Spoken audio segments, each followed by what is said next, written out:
भगवते वासुदेवाय नमः। ओम नमो भगवते वासुदेवाय नमः। ओम नमो भगवते वासुदेवाय नमः।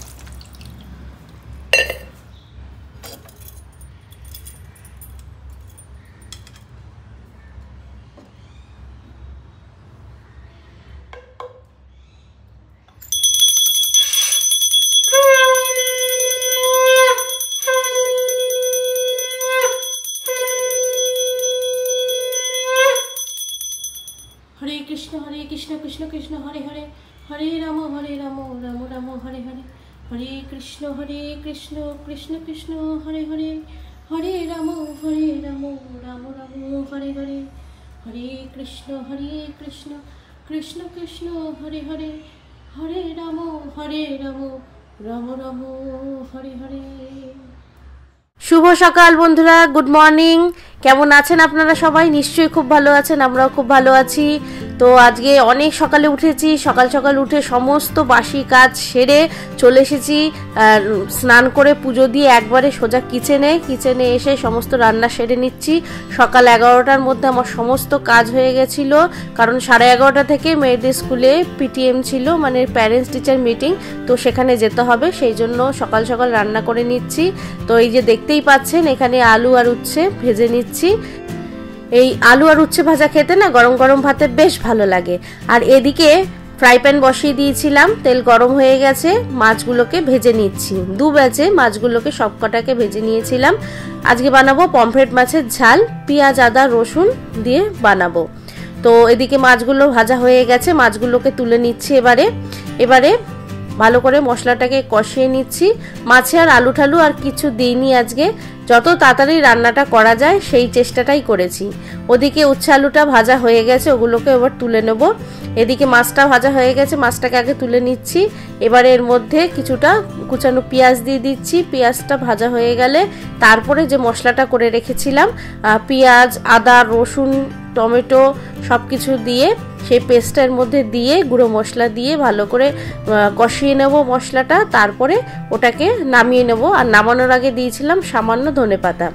এইদিকে হয়ে গেছে আলু উচ্ছে ভাজাটা, তো এটাকেও তুলে নিচ্ছি। আর দেখবেন ছাকা তেলে উচ্ছে ভাজলে না কখনোই তেল তেতো হয় না। এই তেলের মধ্যে এবারে আমি কাটি কচু তরকারি বসাবো, একটুও কিন্তু তেতো হয়নি।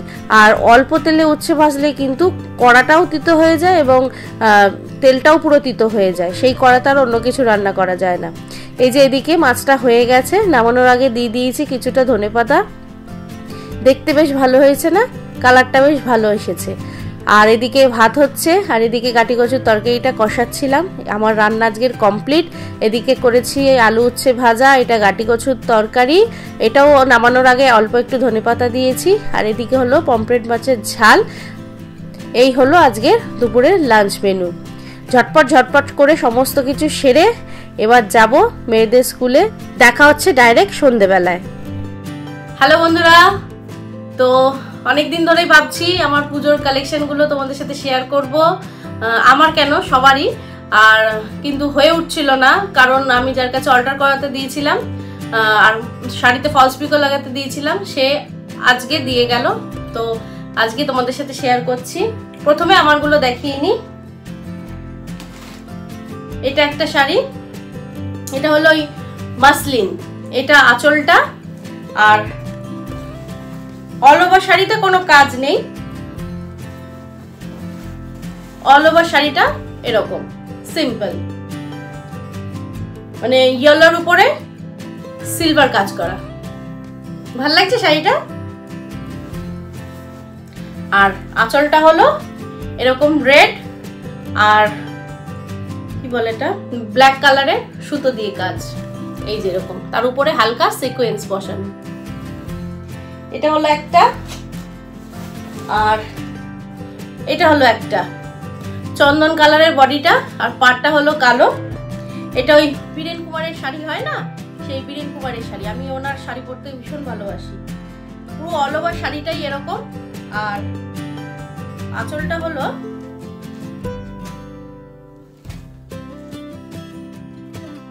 এই যে, আঁচলটা হলো এরকম স্ট্রাইপ করা। ঠিক আছে, ভালো হয়েছে শাড়িটা। এছাড়া আর একটা বীরেন কুমার বসাকের শাড়ি, এটা অষ্টমীতে পরবো। চন্দন পুরো বডিটা, প্রথম আঁচলটা দেখিনি, এই হলো আঁচল, কোনো কাজ নেই কিন্তু। আর শাড়িগুলো একদম লাইট ওয়েট হয় আর এত সফট এই শাড়িগুলো। এর আগেও আমি প্রচুর কিনেছি ওনার শাড়ি, এই শাড়িগুলো পরলে মনে হয় না কিছু পরেছি, এতটাই লাইট ওয়েট। এটা পুরোপুরি আঁচল আর শাড়িটা হলো এরকম, পুরো এরকম চন্দন কালারের বডিটা, আর পাড়টা হলো এই যে এরকম রেড কালারের পাড়, সরু ইঞ্চি পাড়, আর ফুল বডিতে এরকম ছোট ছোট রেড ডট রয়েছে। এই যে শাড়িটা ভালো হয়েছে, খুব স্মার্ট না শাড়িটা? এটা অষ্টমীর দিন পরবো, এটা পরে অঞ্জলি দেবো। এই আর একটা শাড়ি, এটা অবশ্য আমার আগের শাড়ি, মানে জানি না এইবার পুজোতেও ভাঙতে পারবো কিনা। ডুয়াল টোনের একটা শাড়ি কিনেছিলাম অনেকদিন আগে, তো এটা ভেবেছি আপাতত যে পরবো পুজোতে, কিন্তু এখনো ব্লাউজ বানিয়ে উঠতে পারিনি। যদি ব্লাউজ বানাতে পারি তাহলেই পরবো, নাহলে তো আর পরা হবে না। খুব মিষ্টি কালারটা, এরকম কপার জরির কাজ করা, আর বডিটা হলো একটা কি বলবো মেটালিক পিঙ্ক টাইপের, ডুয়াল টোন। এদিক থেকে একরকম লাগে, আবার এরকম করলে আরেক রকম লাগে, মানে দুটো সুতোর কাজ করা। এছাড়াও আগের আমার তিনটে না 5টা শাড়ি আছে এর আগের, নতুন, এখনো ভাঙা হয়নি। আসলে শাড়ি তো সেরকম পরাই হয় না, কুর্তি পরে এদিক ওদিক যাই, কোনো অনুষ্ঠান বাড়ি হলে শাড়িটা পরা হয়, তো ওগুলার দেখালাম না। যদি কখনো ভেঙে পড়ি তখন আপনাদেরকে দেখাবো। আর এটা হলো আমার মায়ের শাড়ি, এটাও বীরেন কুমার বসাকের শাড়ি। এটা হলো আঁচলটা আর এটা হলো শাড়িটা, পাড়টা এই যে এরকম, এটাও চন্দন কালারের বডিটা, আর পাড়টা হলো সি গ্রিন কালারের। আমার মায়ের গায়ের রংটা বেশ পরিষ্কার, খুব ভালো লাগবে মাকে এটা পরলে। আর শাশুড়ি মা শ্বশুরের জামা কাপড় দিয়ে দিয়েছি, ওটা দেখাতে পারলাম না। আর এটা হলো আমার বাবার জামা, ছেলেদের জামা দেখানোর আর কিছু নেই, সবই একরকম। আর মিষ্টুর জামা দেখাই, এই একটা মিষ্টুর জামা হোয়াইট কালারের, আর এরকম পুরো ফুল বডিতে এরকম স্কাই কালারের ডট ডট দেওয়া। এই আর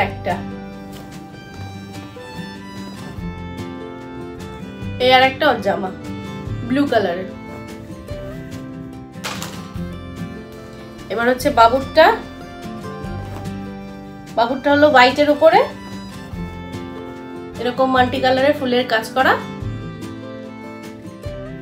এই একটা। আর এটা হলো বাবুর জন্য একটা কুর্তি কিনেছি, অষ্টমীর অঞ্জলি দিতে গেলে লাগে, একদম রানী কালারের, টকটকে রানী কালার যেটাকে বলে। পুরো সিম্পল চুড়িদারটা, এমনি কিছু নেই,